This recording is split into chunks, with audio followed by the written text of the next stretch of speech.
দুনিয়াতে লসের ব্যবসা বলে কোনো ব্যবসা আছে এটা আমি জানি না। আমার কাছে মনে হয় যে যে ব্যবসায় আমি লস করি সেই ব্যবসায় আপনি লাভ করেন। সো পার্থক্যকরণটা হয় বেসিক্যালি ব্যবস্থাপনার যোগ্যতাতে। প্রজেক্ট আমি বিক্রি করি না, আমি বিক্রি করি প্রোডাক্ট।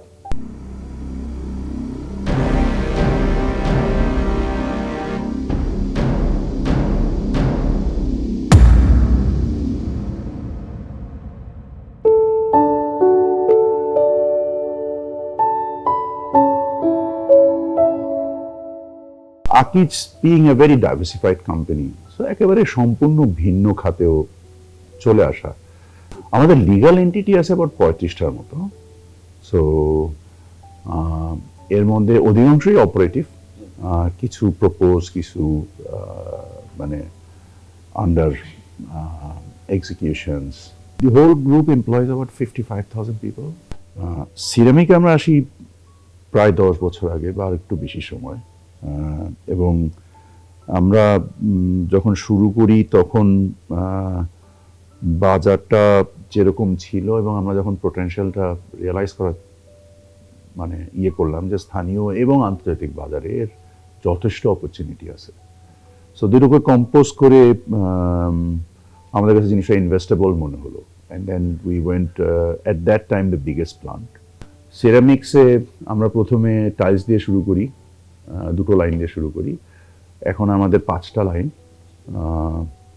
গত 10 বছরে আমরা আরও 3টে লাইন অ্যাড করেছি এবং এই 5টা নতুন যে 3টে লাইন ওটা ওই 2টো লাইনের থেকেও মানে যদি আপনি রিলেটিভ কম্প্যারিজন করেন তাহলে ইনফ্যাক্ট ওটা মানে প্রায় 7-8টা লাইনের সমান হবে বা আরও বেশি হবে, বিকজ আরও মানে higher technology and higher capacity এবং হায়ার এনার্জি এফিসিয়েন্সিস এইসব জিনিস নিয়ে আমরা করেছি। সাবসিকুয়েন্টলি আমরা স্যানিটারি ওয়্যারে ইনভেস্ট করি and then we will probably become the largest sanitary ware company in Bangladesh, hopefully next year. That's our target. এবং আমরা we are also the largest exporter, if not the only exporter of sanitary ware to Europe. আমরা European বেশ বড় কিছু ব্র্যান্ডকে এখান থেকে বানিয়ে ওদের ডিজাইন অনুযায়ী বানাচ্ছি। আমরা ইংল্যান্ডে বিক্রি করছি, আমরা রাশিয়াতে বিক্রি করছি, আমরা ফ্রান্সে বিক্রি করছি, সম্ভবত জার্মান মার্কেটেও আমরা ঢুকছি। এবং আমরা গত মাসে টেবিল ওয়্যারে ইনভেস্ট করেছি। So again alhamdulillah we have done very good. Also it's a beautiful plant with encompassing all the best possible technology and best possible people and also best possible raw materials. So আমাদের প্রোডাক্টগুলো বানাচ্ছি মাশাআল্লাহ। এটা মানে প্রথম মাসেই আমরা বলতে পারবো যে যে ধরনের সাড়া পাচ্ছি তা আমাদেরকে প্রচণ্ডভাবে উৎসাহিত করছে। সো আমরা ইমিডিয়েটলি এই প্রজেক্টকে দ্বিগুণ করছি এবং দ্বিগুণ করার কাজ মানে জোরে সোরেই চলছে। এখন 3 গুণ করার চেষ্টা করছি। যে আমাদের স্থানীয় বাজারকে আমরা এই মুহূর্তে একটু বেশি মূল্যায়ন করতে যাচ্ছি, কারণ আমাদের কাছে মনে হচ্ছে যে স্থানীয় বাজার দীর্ঘমেয়াদে অনেক বেশি স্থিতিশীল। কারণ এখানে আমি বিদেশে যেটা বিক্রি করছি এটা আমার ব্র্যান্ড না, এটা আর একটা প্রতিষ্ঠানের ব্র্যান্ড। সো আমার ব্র্যান্ডটাকে এস্টাবলিশ করতে পারলে আমরা যখন কোনো প্রকল্প মানে তৈরি করি আমরা আসলে পৃথিবীর মানে এমন সব প্রযুক্তির সমন্বয় ঘটাই যেটা অনেক ক্ষেত্রেই ওই সব কোম্পানিগুলোর জন্য যারা এই ধরনের যন্ত্রপাতি বানায় তাদের জন্য অনেক সময় একটা শো পিস বা এক্সপেরিমেন্টাল ইনস্টলেশন হয়। আমরা খুব রিস্ক নেই। আমাদের সকল ক্ষেত্রেই আমরা একটু জার্মান প্রীতি বেশি আমাদের যন্ত্র অংশের ক্ষেত্রে।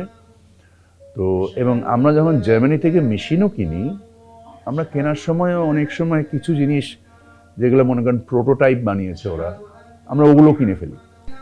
জার্মানদের সাথে এটা করতে সাহস পাই এই জন্য কারণ জার্মানদের একটা রেগুলেশন মেনে কাজগুলো করতে হয়। So chances of failure is much less than other countries who normally copies জার্মানস। তো এরকম বেশ কিছু প্রকল্প আমরা করেছি যেগুলো মনে করেন ইউরোপিয়ান জার্নালসে এসছে। যেমন আমাদের ফ্লাওয়ার মিল আমরা যখন করি, এটা সুইস জার্নালে এসছে, সুইস টিভি থেকে ইনফ্যাক্ট এসছে আমাদেরকে ইন্টারভিউ করার জন্য, because this was probably the most modern flour mill in the world. আমি যখন ফ্লাওয়ার মিল করতে যাই, যখন আমি সুইজারল্যান্ডে গেলাম, আমাকে ওরা একটা ফ্লাওয়ার মিল দেখে বললো যে how do you like it? আমি বললাম I don't like it, this is too old, you have to design it the way I think is appropriate in today's context. তো তখন আমাকে ও বললো ঠিক আছে, লাঞ্চের সময় হয়েছে, চলো লাঞ্চে যাই। বললাম না, চলো অফিসে যাই, তোমার ডিজাইনারের সাথে বসবো। So then I had 2 days continuous meeting with the designer, and I made him agree certain parameters of changing, and then we introduced so-called slow milling technology in the way where you minimize the damage of starch when you mill your flour, and this wheat kernel bole, as you extract your flowers out of the kernel, normally when we go, মানে আমাকে train করেছেন আমার বাবা। So আমার বাবা ছিলেন একজন perfectionist, যেটা আমি আপনাকে আগেও বলছিলাম যে 50-70 বছর আগে উনি যখন বিড়ির ব্র্যান্ডিংয়ের জন্য ওই লাল সুতো লাগানোর চিন্তা করেন, সো ওনার চিন্তার মধ্যে সবসময় ব্যতিক্রম একটা বিষয় ছিল। সো ওইটা since I worked under him for 17 years, উনি চেষ্টা করেছেন to inculcate that in me. এবং ওই ফিলসফি থেকে যেমন আমরা বেভারেজ ফ্যাক্টরি করি বা আমরা সিমেন্ট ফ্যাক্টরি করি, আপনি দেখবেন যে আমাদের করা ফ্যাক্টরিগুলোই পরে অন্যরা সবাই করে। মানে আমরা যখন সিমেন্ট ফ্যাক্টরি করি, যখন first time in Bangladesh we went for a VRM process technology, আজকে দেখেন বাংলাদেশের everybody has gone into VRM process technology. The way we have built our flour mill, everybody will build their flour mill like the way that we did. The way we build our beverage factory, everybody in Bangladesh will have to build it like that, because it's not only being sensitive to all the present and future regulations, but also to get the আপনার future dividend. These are commercially right ideas. ঘটনা যেটা ঘটে, European বা জার্মানস machine যন্ত্রপাতি যখন আপনি কিনেন, আমি সবসময় বলি যে I buy the cheapest machine in the world, because আমি যখন কোনো প্রজেক্ট করি, আমার বাবা আমাকে যেভাবে শিখিয়েছেন সেটা হচ্ছে যে I do not care what is the cost of the project, what eye care is the cost of the product. So আমি দেখেছি যে ঠিক আছে, আপনি যদি মনে করেন এশিয়ান অঞ্চল থেকে কোনো যন্ত্রপাতি কিনেন, আপনার প্রজেক্ট কস্ট অনেক কমে যায়, কিন্তু আপনার প্রোডাক্ট কস্ট বেড়ে যায়। প্রজেক্ট তো বিক্রি করি না, আমি বিক্রি করি প্রোডাক্ট। সো আমার প্রজেক্ট আমি যখন একটা এশিয়ান উপমহাদেশ থেকে যন্ত্রপাতি কিনে যখন বানাই, তখন আমার রিজেক্ট রেট বেড়ে যায়। আমার প্রোডাক্টিভিটি যেটা মেশিনে বলা থাকে আর যেটা অ্যাকচুয়াল হয় তার মধ্যে একটা বিশাল তারতম্য হয়। ওর যে মনে করেন ডাউন টাইম থাকে, এগুলোর জন্য তো আমাকে খরচা দিতেই হয়। আমার ওই সময় তো স্যালারি বন্ধ থাকে না, বা ওই সময় আমার আদার ইউটিলিটি বিলও বন্ধ থাকে না। সো আমার ইউটিলিটি কনজামশন বেশি হয়, আমার কনজিউমার কনসিস্টেন্ট প্রোডাক্ট পায় না। সো আমি যখন ইউরোপিয়ান যন্ত্রপাতি কিনি, এটা যদি আমি তুলনামূলকভাবে একটু বড় প্রকল্প করি, তখন আবার ওরা এক্সপেন্সিভ থাকে না। So that's basically the secret how we build or we design our project. So অনেকে মনে করেন যে না ঠিক আছে, যে আমরা যখন সিমেন্ট ফ্যাক্টরি করি অথবা ফ্লাওয়ার মিল করি অথবা বেকারি করি অথবা বেভারেজ ফ্যাক্টরি করি অথবা ইভেন আমরা যে নতুন প্লাস্টিকের পাইপের ফ্যাক্টরিটা করেছি, আমাদের যে ম্যাটেরিয়াল হ্যান্ডলিং সিস্টেমেই আমরা শুধু বিনিয়োগ করেছি প্রায় 150 কোটি টাকা। তো ম্যাটেরিয়াল হ্যান্ডলিং সিস্টেম কেউ একটা ফুল ফ্যাক্টরি এর আধা খরচায় বানায় ফেলে, বা এর আধা খরচ একটা পুরো ফ্যাক্টরি বানায় ফেলে। কিন্তু আমাদের শুধু ম্যাটেরিয়াল হ্যান্ডলিংয়ে আমরা 150 কোটি টাকা বিনিয়োগ করে ফেলেছি, এবং ওটা কিনেছিও মনে করেন যে জার্মান একটা কোম্পানি জেপেলিন, আমি জানি না আপনার নাম শুনেছেন কিনা, যারা একসময় এয়ারশিপ বানাতো। সো ওরা মেটেরিয়াল হ্যান্ডলিং বানায় ফার্মাসিউটিক্যালসের, ফুডের, প্লাস্টিকের, খুব হাই এন্ড প্রজেক্টসের। সো আমি যখন দেখতে গেলাম এই প্রজেক্ট, ওদের একটা রেফারেন্স ফ্যাক্টরি দেখতে গেলাম আমি সৌদি আরবে, আলমারাই। চিন্তা করলাম একটু ওমরাও করে আসি, একসাথে ওই ফ্যাক্টরিটাও দেখে আসি। আর ওদের কাছে তো ওরা তো হয়তো বা কিনে এটার দাম বেশি, এটার জন্যই ভালো। So my idea was not that, my idea was I always think is it end of the day cheaper. And আমি যখন আলমারায়ের ফ্যাক্টরিটা দেখতে গেলাম, and then I put it in my context in Bangladesh, and I found it is cheaper end of the day. It's initially high, but ultimately cheaper. So, and therefore, we went and we invested with them, and we are so happy. The end of the day, আপনি দেখবেন যে ultimately, the pipe that we are producing today in Bangladesh, we can claim that world's best, Rolls-Royce pipe is called Wavin from Holland. They are considered Rolls-Royce in pipe. And you will not find any difference between a Wavin pipe and our pipe. And now you can say, I'll be expensive. I don't think I'm expensive because I serve your function. What happens is that when you buy our product, you know that your pipe, when you need it, it's working. And when you look at the entire cost, we are much cheaper. But when you look at per feet pipe cost, I am higher. But when you see the complete cost, I'm much cheaper. এই জিনিসটা normally people just think that, okay, I have to compete a pipe against pipe. I don't compete pipe against pipe. I compete system against a pipe. We are in a clean growth trajectory. So yeah, it's clearly evident. You see that the economy is growing, per capita is distinctively growing. And একটা certain per capita পরে আপনার grow consumption pattern একটা dramatic change হয়. And that is set to happen in Bangladesh unless we sleep. So if that happens, I think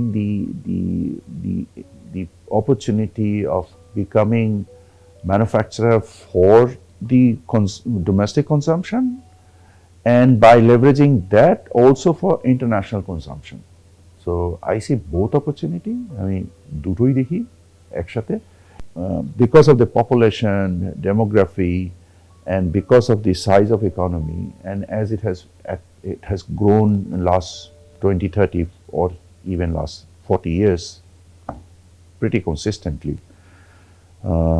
আমাদের political যত ups and downs হয়েছে, আমাদের growth যদি আপনি দেখেন লাস্ট 40 ইয়ার্সের মধ্যে it has been reasonably consistent. আর মনে করেন 100 মিলিয়ন বা $100 বিলিয়ন বা 50 বিলিয়ন ডলারের যখন 5% গ্রো হয়েছে, $400 বিলিয়ন যখন 5% গ্রোথ হয়, so you are really adding maybe $20-30 billion every year, which means you're growing $2-3 billion of your economy every month. So going forward, যদি আপনি 5 বছর পরে যদি দেখেন যে আপনার মাসেই ইকোনমি গ্রো করছে $10 বিলিয়ন, সো ওইটার জন্য নেসেসারি প্রোডাক্ট অ্যান্ড সার্ভিসেসের ডিমান্ড হবেই। So I see good opportunity for the right entrepreneurs, but of course the competitive environment will get even more competitive, more sophisticated, where knowledge will play a very important role because the customer expectations will grow. Customers will demand more perfections, better service, better product at lower price,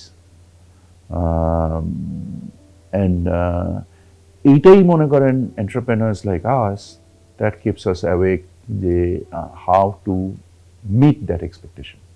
When you are in a business organization, it's dynamically moving either forward or backward. আপনি either সামনে যাচ্ছেন অথবা আপনি পিছনে যাবেন। আপনি যদি ভুল করতে থাকেন, একটা ভুল করলে হয়তো বা অসুবিধা নেই, দুটো করলে হয়তো বা ওকে সামহাও উতরেও যেতে পারেন depending on what is your reserve. 3টে ভুল করলে আটকে যাবেন এবং আপনি পিছনে পড়ে যাবেন। আমরা পিছনে পড়েছি, সামনে এগিয়েছি, স্থির থাকিনি। বিজনেসে স্থির বলে কোনো আসলে অবস্থান নেই। সো আমি যদি আপনাকে বলি যে না আমরা এখন মনে করেন $1 বিলিয়ন ব্যবসা করি, আমরা 10 বছর পরে উই সি আওয়ারসেলফ $1 বিলিয়ন, এরকম ভাবে কখনো চিন্তা করিনি, to be very honest. There is no such thought in my mind, but every opportunity that comes in within our capacity, we try to work for it.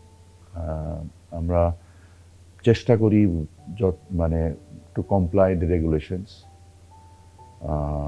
মানে আমরা অস্থিরভাবে আগামীকালকেই এই কাজটা করে ফেলতে হবে, নো, আমরা স্থির না, মোটেও না। My colleagues knows very well that I am reasonably demanding, but at the same time I will not ask them to go out of compliance, go out of norms and ethics, because that's the philosophy of the company.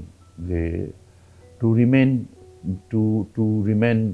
tomorrow is more important to us than today.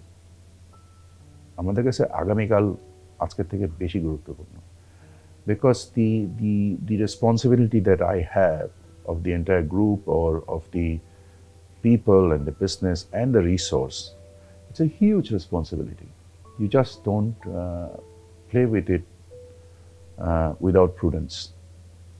So you need prudence, you need perseverance at times when you think that no, that is not a space that I want to compete. So we carefully even refuse to do business. Many business propositions that we receive, we will say no, we will not do it.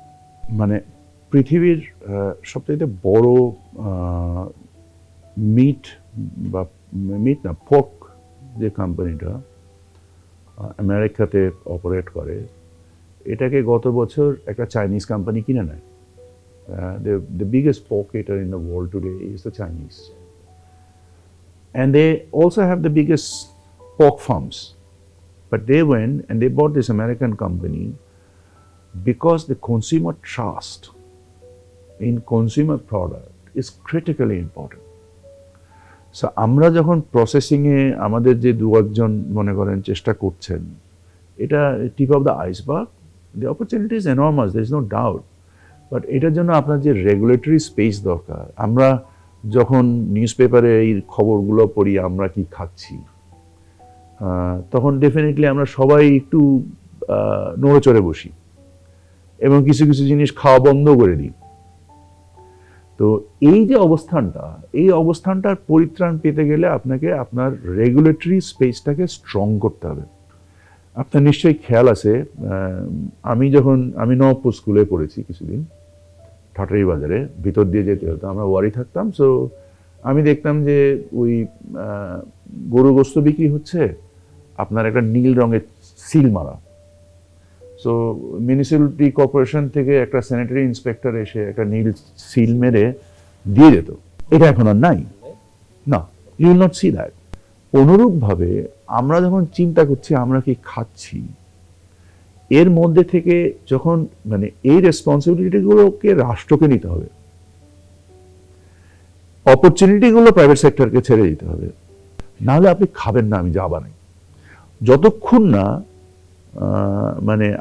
আমি একটা পণ্য বানাবো, আপনি চিন্তা করে আছে ঠিক আছে Akij may B A reasonable company, so I may, but আপনি হয়তো আমার অফিসে এসছেন বলে হয়তো বা একটুখানি বিশ্বাস করতে পারেন, আমার অফিসে না আসলে হয়তো বিশ্বাস করবেন না।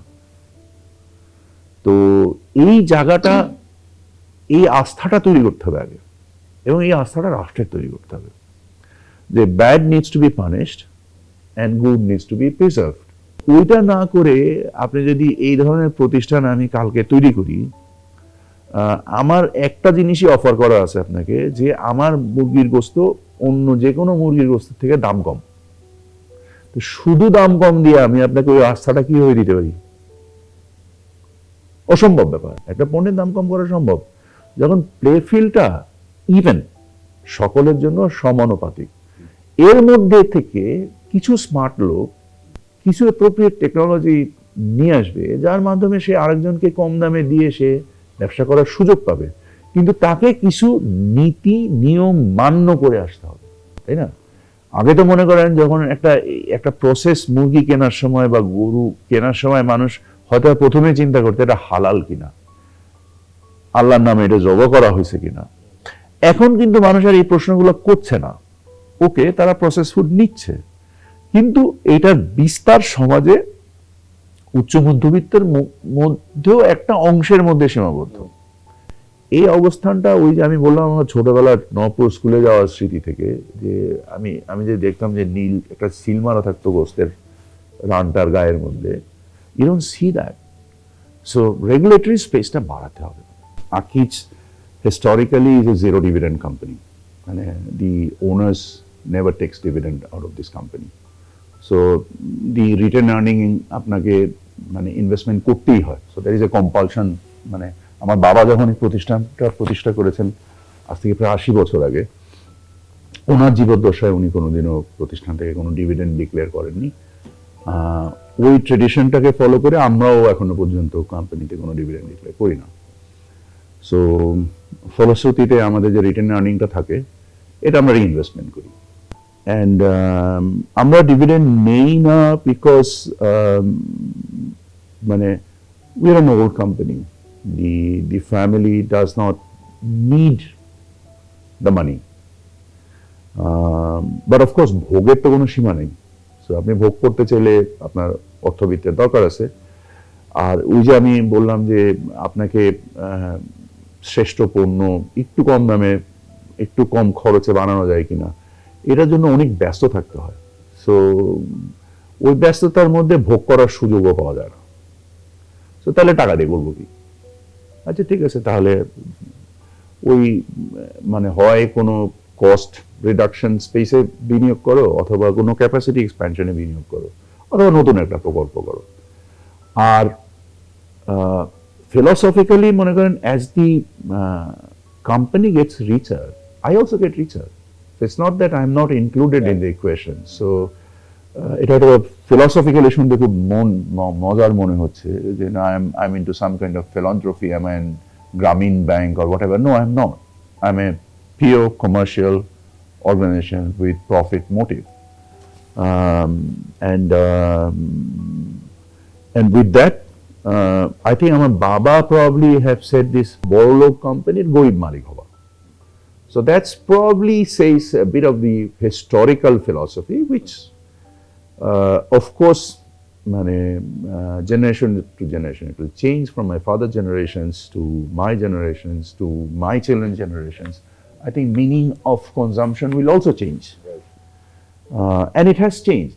There is no doubt about that. My father was so simple and humble person that the last car he bought was 1977. একটা 1300 সিসির গাড়ি ছিল ওনার, 1977 সালে কিনছিলেন মিৎসুবিশি লান্সার। এরপরে উনি 2006 সালে ইন্তেকাল করার আগ পর্যন্ত আর কোনোদিন গাড়ি কিনেন নাই। So when his company was full up with hundreds, if not thousands of cars, but he was very happy. ওই গাড়িতে এসি ছিল না, পরে লাগানো হয়েছিল। আপনি গাড়িতে উঠলে কোনোদিন মনে হতো না আপনার কাছে, it was so clean, so pristine, মানে আপনার কাছে মনে হতো যে না মানে খুবই যত্নে রাখা একটা জিনিস। So he used to understand the value of it. আমার কাছে হয়তোবা একটু দামি গাড়ি চালানোটা মনে হয় না যে না ঠিক আছে আমি খুব বেশি অপচয় করছি। So I don't know how my children will see it. So like I said, it will transform, but a lot of people will probably also consider me যে না ঠিক আছে আমি খুব কৃপণ ধরনের একজন মানুষ, অথবা আমার বাবাকে অতি কৃপণ একজন মানুষ হিসেবে চিত্রায়িত করার চেষ্টা করা যেতে পারে।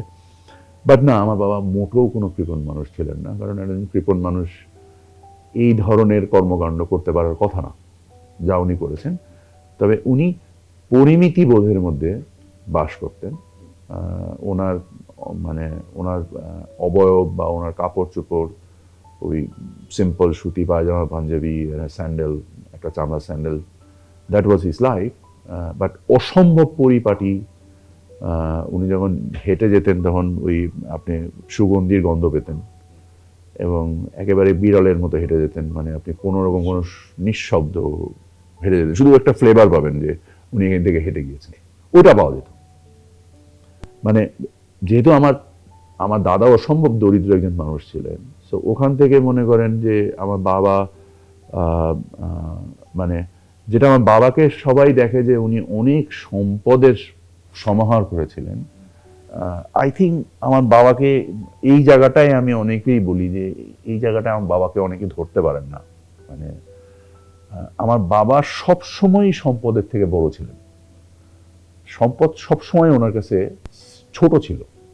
মানে হি ওয়াজ অলওয়েজ রিচার দ্যান মানি। মানে আই হ্যাভ নেভার ফেল্ট যে যে মানে মানুষের হয় না যে অতি একটা সম্পদ সংগ্রহের একটা অস্থিরতা, বা অনেক টাকা লাভ হয়ে গিয়েছে এই জন্য উনি অনেক খুশি হয়ে গেছেন, আমি এটা কোনোদিনও আমার বাবাকে দেখিনি। ওনাকে যেসব কর্মকাণ্ড খুব মানে আনন্দিত করত, কোনো একটা ব্যবসায়িক কাজে, যেহেতু উনি মানে জীবনের একটা বড় সময় ব্যবসায়িক কাজে করেছেন, বাড়ির পরিবেশের বাইরে বলছি আমি, যেমন উনি বাড়িতে কোনোদিন ব্যবসায়ী জিনিস নিয়ে আলোচনাই করতেন না। মানে মাথায় বন্দুক ধরলেও মনে করেন যে বিজনেসের কোনো একটা বিষয় নিয়ে একটা আলোচনা করার কোনো চান্স নেই, কালকে অফিসে। আমরা সাহসী পেতাম না, বোঝা যাচ্ছে কালকে অফিসে, এটা আমি জানি বললেই বলবে যে কালকে অফিসে কথা বলবো।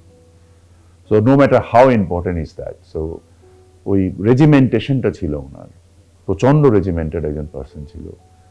ঘড়ির যে সময়ানুবর্তিতার যে কথাটা, যে আপনাকে যদি দুইটায় সময় দিত, ঘড়ির ক্ষমতা ছিল না যে 2টা বাজার, মানে উনি যতক্ষণ পর্যন্ত না আসছেন, মানে এত মানে ওই ট্রাফিক খারাপ অমুক, মানে আমি অনেকদিন মানে জানতামও না, মানে অনেকদিন পরে জেনেছি। মনে করেন উনি আপনাকে সময় দিয়েছেন যে আপনার সাথে আমি 2টোর সময় দেখা করতে আসবো, তো ওনার ওই ড্রাইভার আগে আপনার অফিস যে চিনে আসতো, বুঝে আসতো, অ্যান্ড দেন উনি ওইটুকুর সময় নিয়ে যেতেন এবং 2টো বাজার 5 মিনিট আগে আপনার ওখানে হাজির হয়ে যেতেন। উনি কোনোদিনও ওই 2টা 5-এ দিয়ে পৌঁছাতেন না, এবং যে কোনোদিনও বলতেন না উপস ট্রাফিক খুব খারাপ ভাই, কিছু মনে করেন না, আমি 5 মিনিট দেরি হয়ে গেছে। So he was never like that.